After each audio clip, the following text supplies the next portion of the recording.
오늘의 주요 뉴스입니다. 도내 코로나19 확진자가 이틀째 세 자릿수를 기록해 충격을 주고 있습니다. 전주와 정읍에서는 종교행사 관련 확진자가 잇따랐고 군산에서는 어린이집과 초등학교, 중학교에서 집단 감염이 발생해 역대 최다 확진자 수를 기록했습니다. 전라북도는 긴급 호소문을 발표하고 방역 비상대책에 나섰습니다. 코로나19 확진자가 급증하면서 코로나 전담병원인 군산의료원의 병상 가동률이 70%에 이르렀습니다. 재택치료도 익산과 군산에서 지난 14일 동안 55명이 집에서 치료를 받았거나 받고 있습니다. 익산 석제품 전시홍보관의 시연장 건립이 예산 낭비 우려로 넘기 어려울 것으로 보였던 시의회 문턱을 특별교부세 확보로 통과했습니다. 하지만 효과를 내기 어려울 것이라는 부정적인 시각이 많습니다.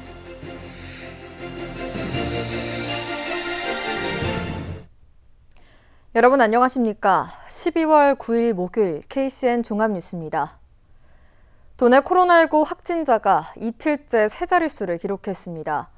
전주와 정읍에서는 종교 행사 관련 확진자가 발생했고 군산에서는 어린이집과 초등학교 또 중학교에서 집단 감염이 발생하면서 역대 최다 확진자 수를 기록했습니다. 윤현석 기자의 보도입니다. 군산 A초등학교. 이곳을 포함한 총 5개 학교에서 8일부터 9일까지 집단 감염 13건이 발생했습니다.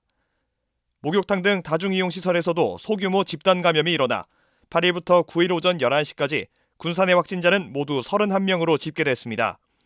이는 10월 한 달간 군산 지역의 확진자 수와 같습니다.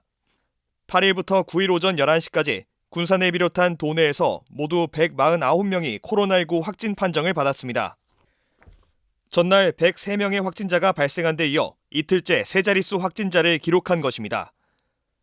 종교 집회에서 시작된 집단 감염을 포함 50명의 확진자가 전주에서 발생했고 완주는 어린이집 확진자를 포함해 20명의 확진자가 발생했습니다. 이처럼 도내 확진자가 어린이집과 초등학교, 가족, 종교 모임 등 일상에서 발생하고 있는 상황. 전북도는 8일 도민들에게 긴급 호소문을 발표했습니다. 이번 연말연시는 방역 강화와 일상 회복의 갈림길이 될 것입니다. 모두가 참여한다면 일상 회복은 다시 시작될 수 있습니다. 이에 따라 우리 도는 12월 한 달 동안 코로나19 확산 차단을 위한 특별 방역 대책을 실시합니다. 도보건당국은 감염 확산세를 막기 위해 시군 실국장을 방역 책임관으로 지정하고 주 1회 이상 직접 점검을 의무화할 방침입니다. 지자체들도 방역 강화에 나섭니다. 익산시는 송년회 등 모임이 많은 연말연시를 대비해 모임 인원을 쪼개서 회식을 하는 이른바 쪼개기 회식과 같은 편법 등을 집중 단속할 계획입니다. 군산시 역시 방역수칙 위반 사례가 발생하지 않도록 식당과 카페, 유흥시설의 방역점검 횟수를 늘리고 시민들에게 개인위생수칙을 안내할 방침입니다. 코로나19의 무서운 확산세에 방역 강화에 나선 전북도와 지자체, 방역 현장에서는 시민들의 협조가 더해질 때 방역 효과가 더 클 것이라는 목소리가 나옵니다. KCN 윤현석입니다. 국내 코로나19 신규 확진자 수가 이틀 연속 7,000명대를 기록했습니다. 중앙방역대책본부에 따르면 오늘 오전 0시 기준 국내 코로나19 신규 확진자는 7,102명으로 집계됐습니다. 신규 확진자의 감염 경로는 국내 발생 7,082명, 해외 유입 20명입니다. 위중증 환자 수는 857명으로 어제에 이어 역대 최다 인원을 기록했습니다. 사망자는 57명이 늘어 누적 사망자는 4,077명입니다. 코로나19 확진자가 급증하면서 코로나 전담 병원인 군산의료원의 병상 가동률이 70%에 이르렀습니다. 익산에 이어 군산에서도 병상 부족에 대비한 재택치료가 시작됐습니다. 이들 두 지역에서 지난 14일 동안 55명이 집에서 치료를 받았거나 현재 받고 있는 중인데요. 앞으로 재택치료 환자는 더 늘어날 것으로 보입니다. 모형숙 기자가 보도합니다. 군산과 익산의 코로나19 상황이 갈수록 심각해지고 있습니다. 이달 들어 확진자가 군산은 111명, 익산은 68명 등 도내에서 633명이 발생했습니다. 환자들이 급증하다 보니 코로나 전담병원인 군산의료원 치료병상도 빠르게 줄고 있습니다. 군산의료원의 병상 가동률은 추가 병동까지 합해 70%를 넘어 여유분은 58병상에 불과합니다. 확진자 급증에 따라 익산은 지난달 26일부터 재택치료를 시작했습니다. 현재 14명이 집에서 치료를 받고 있으며 17명은 격리가 해제된 상황. 익산보다 닷새가량 늦게 재택치료를 시작한 군산은 현재 24명이 집에서 치료를 받고 있습니다. 재택치료는 백신 접종을 완료한 무증상 돌파 감염자나 경미한 환자의 경우 본인이 희망하면 열흘 동안 집에서 관리를 받는 구조입니다. 이 같은 완화 조치는 시간이 지날수록 약화되는 코로나19 바이러스의 전염력을 감안해 마련됐습니다. 어느 정도 기간이 지나면 감염력이 현저히 떨어집니다. 감염되고 나서 그 잠복기를 거쳐서 발현할 때 그 한 일주일 내지 10일 정도가 가장 위험하다고 보고 11일간 치료를 요하는 겁니다. 재택치료자들은 독립적으로 지낼 수 있는 주거 환경을 갖춰야 하며 자가격리자와 마찬가지로 앱을 통해 관리를 받게 됩니다. 또 재택치료자가 백신 접종 완료자라면 열흘 동안 1인 가구 55만 원, 4인 가구라면 136만 원의 생활비를 지원받습니다.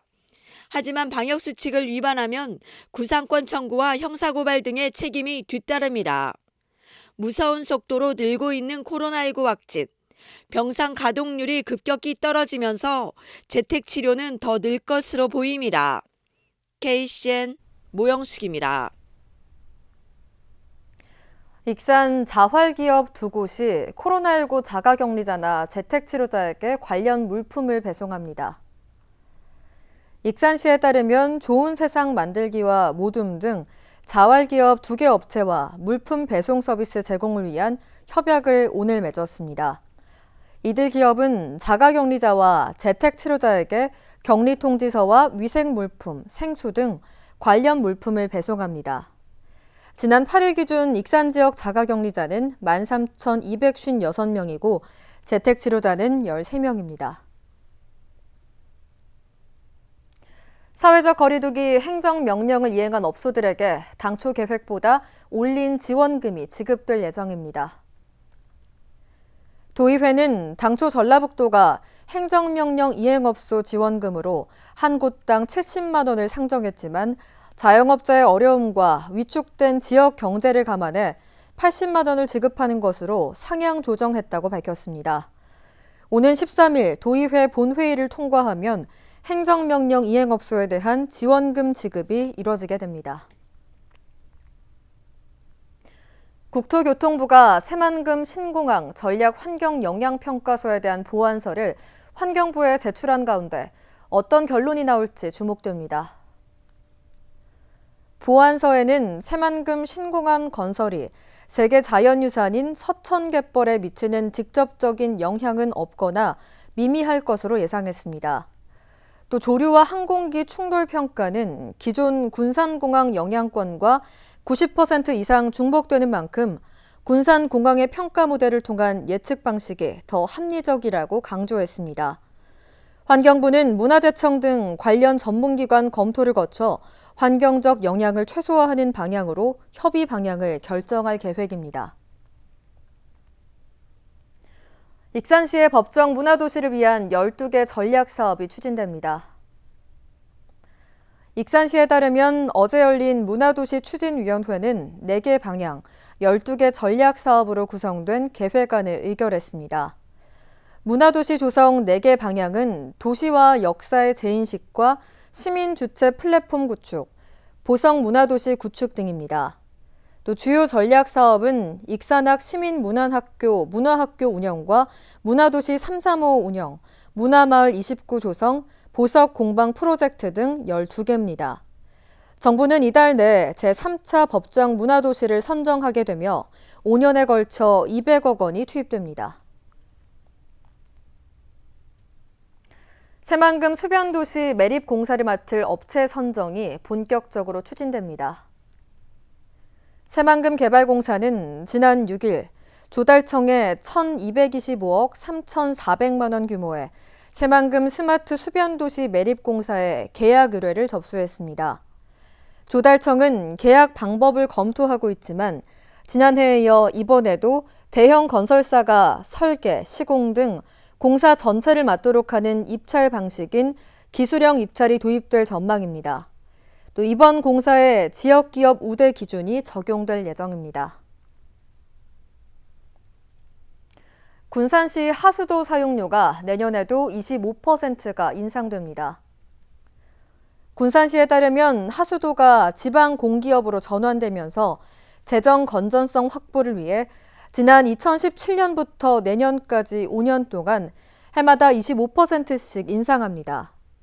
이에 따라 내년 요금은 가정용이 월 20톤까지 톤당 655원에서 820원으로 인상됩니다.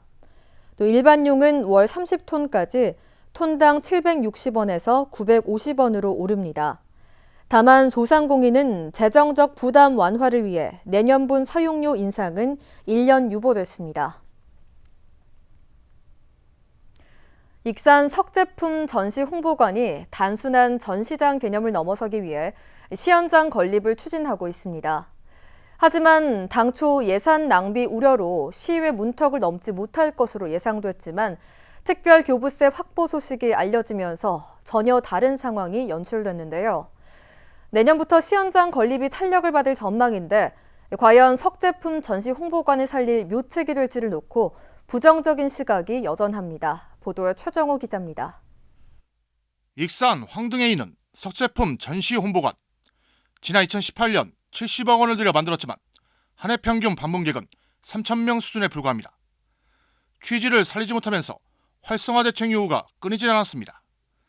익산시가 내놓은 활성화 대책은 시연장 추가 건립, 석제품 제작 과정을 시연하고 체험도 할 수 있다면 방문객이 늘어날 것으로 보고 있습니다.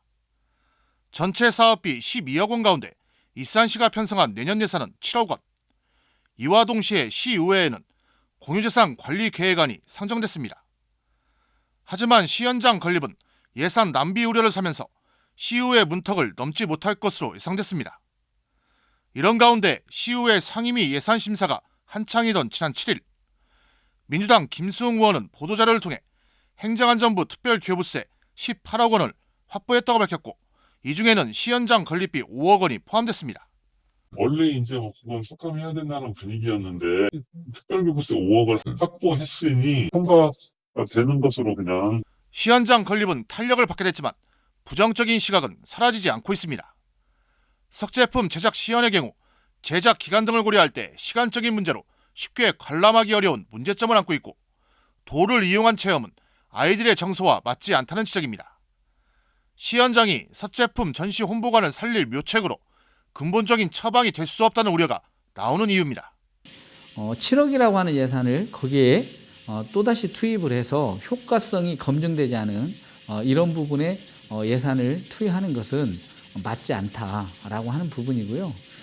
그 부분에 대해서 좀 전문적이고 근본적인 재검토가 좀 있어야 한다라고 하는 부분인데 외면받는 석제품 전시 홍보관을 살리겠다며 추가로 건립되는 시연장.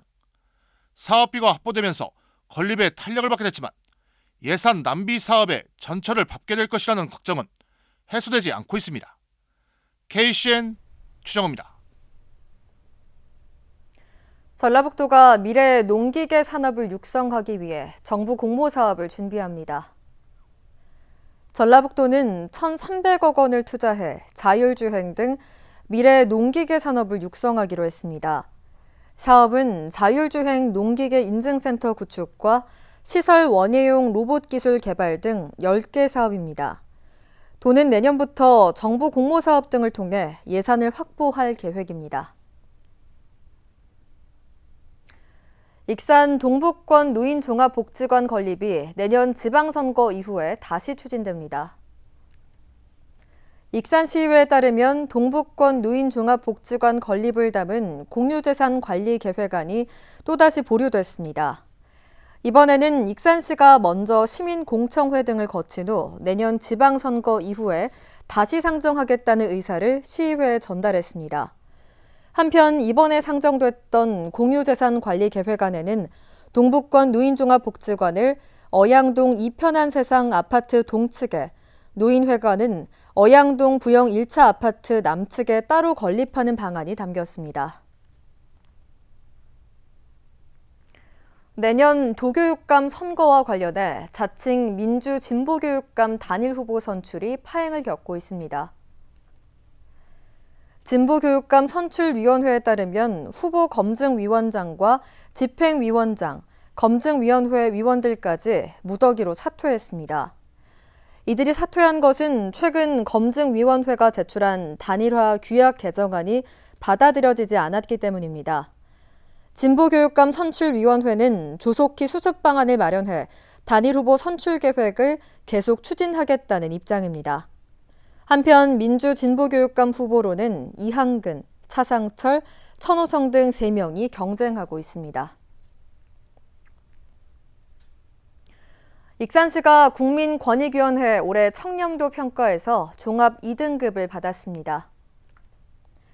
이는 전국 시단위 가운데 가장 높은 등급이며 지난 2015년 이후 가장 높은 등급을 받은 겁니다. 분야별 점수를 보면 부패 경험 8.23점, 부패 인식 8.85점, 청년 문화 8.09점, 업무 청렴 8.35점 등 모두 전국 평균을 넘었습니다. 특히 외부 청렴도는 지난해보다 3등급이나 대폭 상승했습니다. 익산시는 도내 최초로 독립적 감사기구인 감사위원회를 구성했고 자체적인 공무원 청렴도 평가를 연간 2차례로 늘리는 등 강도 높은 청렴 정책을 추진한 것이 높은 평가를 받았습니다. 군산시의 올해 종합 청렴도가 지난해와 같은 4등급으로 나타났습니다. 국민권익위원회는 올해 공공기관 청렴도 측정 결과 군산시는 외부 청렴도 3등급, 내부 청렴도 5등급으로 종합 청렴도 4등급을 받았다고 오늘 밝혔습니다. 외부 청렴도는 전국 226개 지자체 가운데 22곳과 함께 3등급으로 평가받았지만 내부 청렴도는 가장 낮은 5등급을 받았습니다. 계속해서 전북권 뉴스입니다. 김제시의 안전등급이 도내에서 가장 낮은 것으로 나타났습니다. 행정안전부의 지역안전지수를 보면 김제시는 교통사고와 화재, 범죄, 생활안전, 자살, 감염병 등 6개 항목에서 범죄를 제외한 5개 항목이 최하인 5등급을 받았습니다. 5개 항목 이상이 5등급을 받은 것은 전국에서 김제시가 유일합니다. 정부는 안전수준 개선도가 높은 지역에 3%, 개선이 필요한 지역에 2%의 소방안전기여부세를 지원하게 됩니다. 남원과 임실, 순천 지역의 민주당 소속 도의원과 시의원들이 국민의힘에 입당한 이영호 국회의원에게 의원직 사퇴를 촉구했습니다. 민주당 소속 의원들은 9일 도의회에서 기자회견을 갖고 이 의원은 민주당의 복당 요청을 자신이 거부했으면서 마치 민주당이 자신을 받아들이지 않았다고 여론을 호도하더니 국민의힘에 합류하는 총극을 연출했다고 비판했습니다. 이어 자신의 직업 연장을 위한 이 의원의 민낯이 드러난 만큼 양심이 있다면 의원직을 사퇴하고 지역 주민들에게 석고대죄하라고 촉구했습니다. 대한민국 시도지사 협의회가 대한적십자사 회비모금에 적극 동참해줄 것을 호소했습니다. 대한민국 시도지사 협의회는 9일 담화문을 통해 적십자운동의 본질은 인간 생명과 건강을 보호하고 존엄성을 존중하는 데 있다고 강조하고 적십자 회비는 성숙한 공동체를 만드는 방법이라고 밝혔습니다. 적십자 회비는 재난 긴급구호 활동과 복지 사각지대 취약계층 지원 등에 사용됩니다. 한편 모금은 내년 1월 말까지입니다. 지금까지 전북권 뉴스 최정호입니다. 군산의료원 노조가 파업을 유보하고 오는 16일 한 차례 조정에 참여하기로 했습니다. 군산의료원 노사는 어제 전북지방노동위원회 2차 조정에서 합의를 이루지 못해 결렬됐습니다. 이에 따라 오늘부터 예고된 파업이 잠시 미뤄졌으며 추가 조정 전까지 교섭을 이어갈 방침입니다. 한편 노조는 전국 34개 의료원 가운데 군산의료원만 낮은 임금을 받고 있다며 개선을 요구하고 있고 사측은 경영 부담 등을 이유로 노조의 요구를 수용하기 힘들다는 입장입니다. 군산 녹색 어머니회를 비롯한 민간 경상보조 사업자에 대한 관리 감독이 필요하다는 지적이 제기됐습니다. 서동환 군산시의원은 오늘 5분 발언을 통해 군산 녹색 어머니회는 지난 2016년 39학교에 3,300여 명의 회원이 활동했지만 지금은 절반가량으로 줄었다고 밝혔습니다. 그런데도 지원 예산은 오히려 증가하고 물품 구입을 특정 업체에서 하고 있다며 개선이 필요하다고 지적했습니다. 또 녹색 어머니회 회장 위촉을 경찰서장이 하기 때문에 이 문제를 방관만 하지 말고 대책을 세워줄 것을 촉구했습니다. 이와 함께 서 의원은 해마다 군산시가 민간 경상 보조 사업으로 지출하는 30억 원의 예산에 대해서도 철저한 관리 감독을 당부했습니다.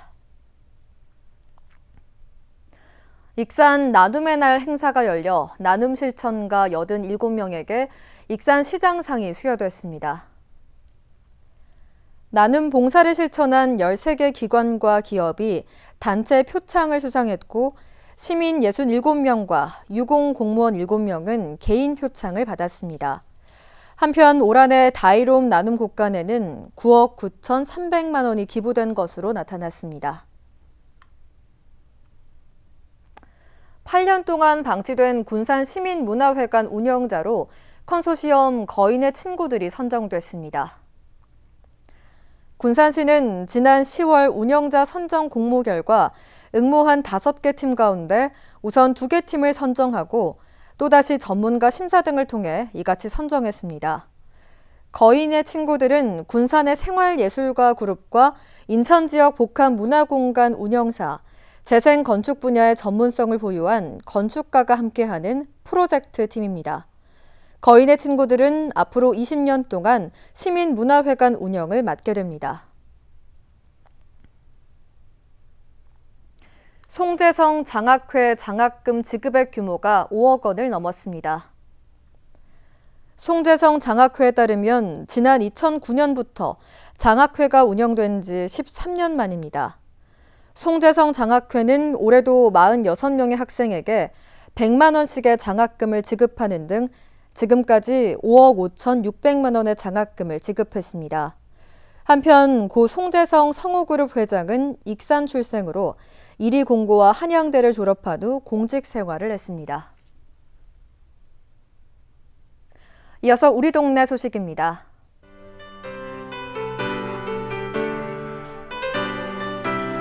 익산 예술의 전당이 코로나19 특별 방역 대책으로 접종 증명과 음성 확인제 의무 적용 시설로 지정됨에 따라 오는 12월 13일부터 방역 패스제를 도입합니다.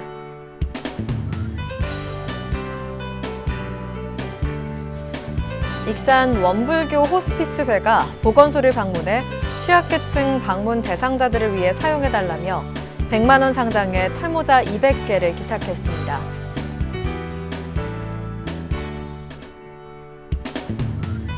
군산 시민예술촌이 시민을 대상으로 하는 문화예술교육 프로그램 어쩌다 예술의 발표회를 12월 11일 오후 3시 시민예술촌 공연장에서 개최합니다.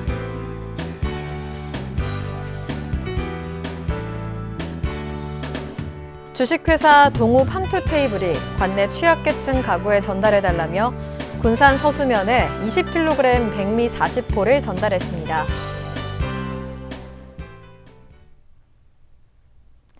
다음은 내일의 날씨입니다.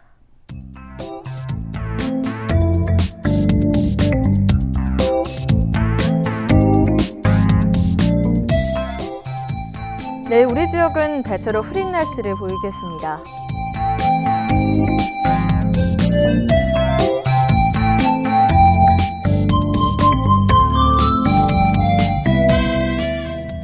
내일 도내 최저기온은 2도, 최고기온은 13도로 예상됩니다.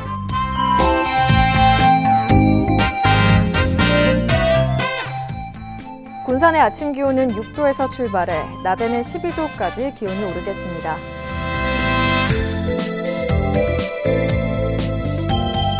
익산도 6도에서 12도의 기온 분포를 보이겠습니다.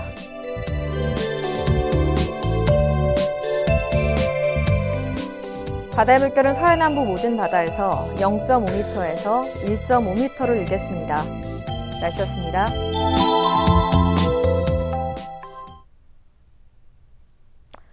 이상으로 KCN 종합뉴스를 마칩니다. 정확한 보도로 늘 함께하겠습니다.